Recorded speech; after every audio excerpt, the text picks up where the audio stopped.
আল্লাহ নবী ফরমান 5টা গুনাহের কারণে আমি আল্লাহর পক্ষ থেকে 5টা আযাব।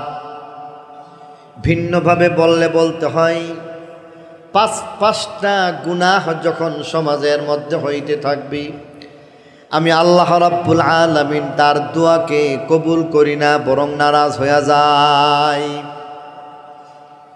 1 নম্বর গুনাহের কথা আমার আল্লাহ বলেন, আল্লাহ নবী ফরমান,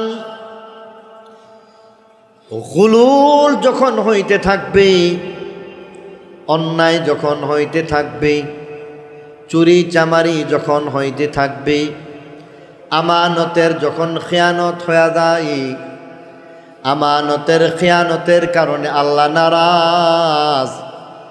আর মহান আল্লাহ রাব্বুল আলামিনের দরবারে আমানতের খেয়ানত করার পরে যখন দোয়া চাওয়া হয়, তখন আমার আল্লাহ দোয়াকে কবুল করেন না, বরং যেই পরিমাণ রাগ আগে ছিল তার চাইতে আরো বেশি রাগান্বিত হয়ে যায়। বলি নাউজুবিল্লাহ।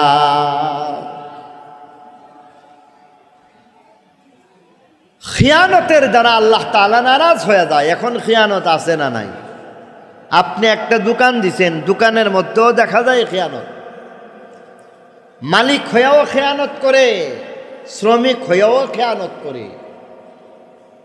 এই কারণে বলতেছে, এই অপরাধের কারণে আল্লাহ তাআলার দরবারে যখন আমরা দোয়া চাই, তখন আল্লাহ খুশির পরিবর্তে এর চাইতে আরো বেশি নারাজ হয়ে যায়।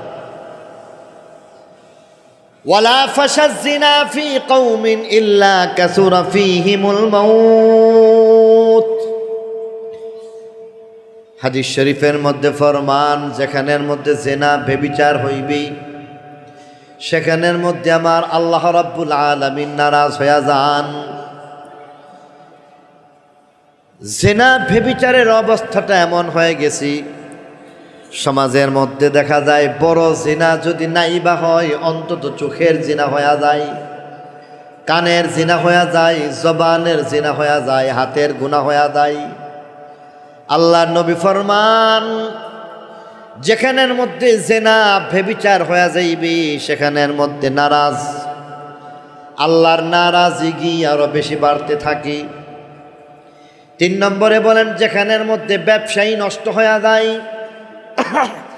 অসৎ ব্যবসায়ী হয়ে গেলে দোয়া করলেও দোয়াতে কোনো কাজ হয় না, বরং যা চাইব তার ব্যতিক্রম হয়ে যায়। চাইব ভালো, বরং মন্দ হয়ে যায়। কারণ আল্লাহকে নারাজ করার মাধ্যমে আল্লাহর কাছে চাইলে পাওয়া যাইবে না, বরং আরো বেশি আযাব আর গজব চলে আসবে। 4 নম্বরে বলেন, বিচারক যদি নষ্ট হয়ে যায়, অন্যায় বিচার করে, মাতবর যদি অন্যায় ফয়সালা করেন, আল্লাহ নারাজ হয়ে যান।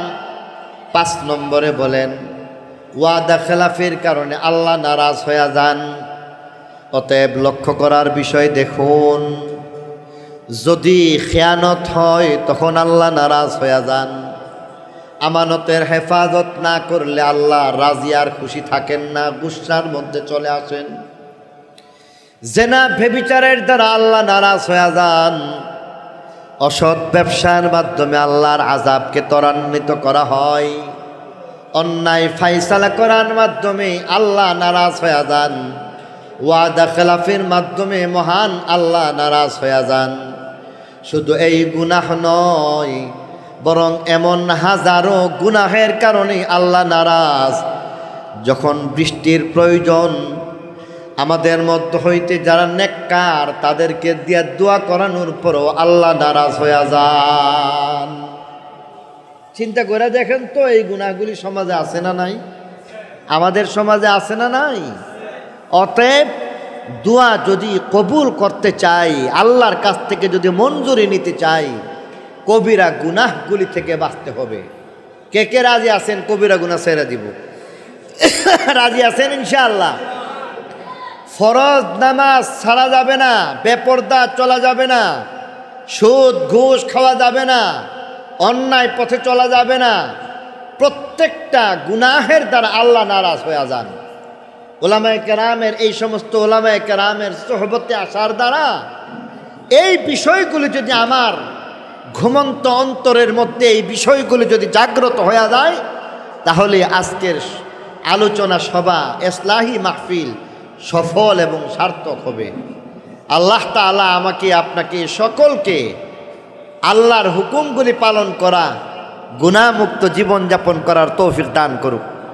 আলফাজুল উলুম ইসলামিয়া মাদ্রাসা এলাকার একটা খাঁটি দ্বীনি প্রতিষ্ঠান, যেখানের মধ্যে আমার আপনার আখিরাতকে বানায় দিবে। আর দুনিয়া পাওয়ার জন্য এখানের মধ্যে শুধু মাদ্রাসার প্রয়োজন হবে না, স্কুলের দ্বারা অনেক দুনিয়া কামাই করা সম্ভব। অতএব যেখানের মধ্যে খাঁটি কুরআন এবং হাদিসের ইলম বিতরণ করা হয়, সেখানের মধ্যে আমাদের আসা উচিত। আর দুনিয়াদারির জন্য সব জায়গায় যাওয়া সম্ভব। আল্লাহ তাআলা এই সমস্ত খাঁটি প্রতিষ্ঠানগুলির মধ্যে আমাদেরকে আসা বসা এবং তার মাধ্যমে আমাদের আখিরাতকে সুন্দর করার তৌফিক দান করুক। মৌলানা বরকতুল্লাহ রশিদি, তার জন্য দোয়া রইল। আলহামদুলিল্লাহ, উলামায়ে কেরামের পরামর্শে, নরসিংদীর মুরব্বী উলামায়ে কেরামের পরামর্শক্রমে এই আলফাজুল উলুম মাদ্রাসা পরিচালিত হচ্ছে। আগে একটা ছোট্ট পরিসরে ছিল, এখন মাশাআল্লাহ বড় একটা পরিসরে চলে আসছি। এখানের মধ্যে আপনারা যারা আছেন, আপনাদের সামনে আমার একটা কথা বলেই বিদায় নিব। বাচ্চা মানুষ, বয়সে অল্প, আর মানুষ ভুল ত্রুটির ঊর্ধ্বে নাই। সবারই কিছু ভুল থাকতে পারে, ঠিক কিনা বলেন? মানুষ ভুলের ঊর্ধ্বে নাই। যদি মৌলানা বরকতুল্লাহ রশিদির থেকে যদি আপনাদের কোনো দৃষ্টিতে এমন পড়ে যে ভুল করে ফেলতেছে, আপনারা মুরব্বীরা আছেন, পরামর্শ দিবেন, সংশোধন করে দিবেন। তার মুরব্বী হিসাবে আমাদের যে সমস্ত উলামায়ে কেরাম আছেন, ওনারা আছেন। হযরত মাওলানা আব্দুল বাসির সাহেব আছেন, বোয়াকুর মাদ্রাসা, দত্তপাড়া মাদ্রাসার আসাতেজায়ে কেরাম আছেন। ওনাদেরকে বলবেন, সংশোধনের ব্যবস্থা করবেন। মাদ্রাসা এটা কোনো ব্যক্তির না, এটা আপনাদের সকলের। অতএব তার কোনো ভুল থাকলে সংশোধন করে দিবেন, মুরব্বীদেরকে জানাইবেন, মাদ্রাসাকে পিছ দিবেন না। রাজি আছেন তো ইনশাআল্লাহ? আল্লাহ আমাদের সকলকে কথাগুলি বুঝা মানা আমলের তৌফিক দান করুক। সবাই বলে আমিন। সুবহান রাব্বিকা রব্বিল ইজ্জাতি আম্মা ইয়াসিফুন ওয়া সালামুন আলাল মুরসালিন ওয়ালহামদুলিল্লাহি রাব্বিল আলামিন। আসসালামু আলাইকুম ওয়া রাহমাতুল্লাহি ওয়া বারাকাতুহু।